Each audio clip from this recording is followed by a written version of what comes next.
বিভিন্ন city corporation পৌরসভার মেয়ররা জনপ্রতিনিধিরা পালিয়ে গেছে এবং অনেক জায়গায় ফ্যাসিবাদের দোসররা সেই জায়গাগুলোতে বসে বসে দেশের পরিস্থিতি অস্থিতিশীল করার চেষ্টা করছে, তখন সরকার এই বিধানটা করে যে সরকার চাইলে যে কাউকে প্রশাসক হিসেবে অপসারণ করতে পারে, মেয়রকে, এবং প্রশাসক হিসেবে নিয়োগ দিতে পারে।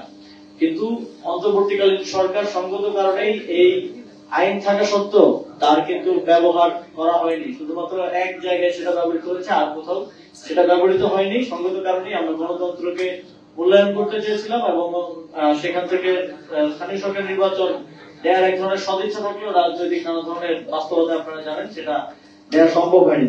কিন্তু আমরা দেখলাম যে রাজনৈতিক সরকার দায়িত্বে আসার সাথে সাথে যেখানে জনগণের ভোটে নির্বাচিত জনপ্রতিনিধি থাকার কথা, সেখানে তারা তাদের দলীয় বিভিন্ন সময় বঞ্চিত কিংবা নির্বাচনে হেরে যাওয়া প্রার্থীদেরকে এক ধরনের সেখানে প্রাইজ পোস্টিং করলেন এবং 6টি সিটি কর্পোরেশনে প্রশাসক হিসেবে নিয়োগ দিলেন। আমরা মনে করি এটা এই যে নতুন বাংলাদেশের কথা আমরা সবসময় বলি, তার সেখানে গণতন্ত্রের জন্য হুমকি স্বরূপ। এবং আমরা মনে করি যে দীর্ঘ 1.5 বছরেরও বেশি সময় ধরে স্থানীয় সরকার প্রতিষ্ঠানগুলো জনপ্রতিনিধি শূন্য এবং এর ফলে দেশের জনগণকে প্রত্যেকটা ছোট ছোট কাজে নাগরিক সেবার ক্ষেত্রে ভোগান্তির শিকার হতে হয়।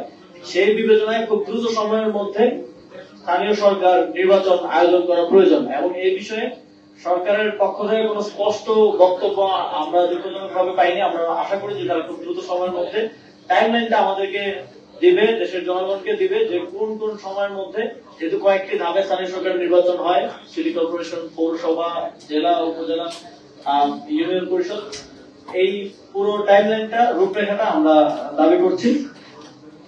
এবং আমরা দেখেছি যে প্রশাসক নিয়োগ দেওয়ার ক্ষেত্রেও সেখানে স্বচ্ছতার অভাব রয়েছে। সেখানে নির্দিষ্ট ভাবে মেয়াদ উল্লেখ করা নেই।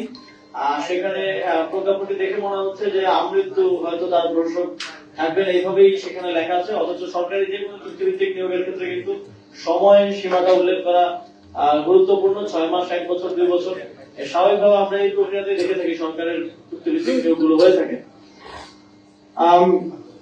আমরা আপনারা জানেন যে আমরা দেখেছি গত 2 দিন যাবত এক ধরনের ভয়ের রাজত্ব কায়েম করার চেষ্টা করা হচ্ছে।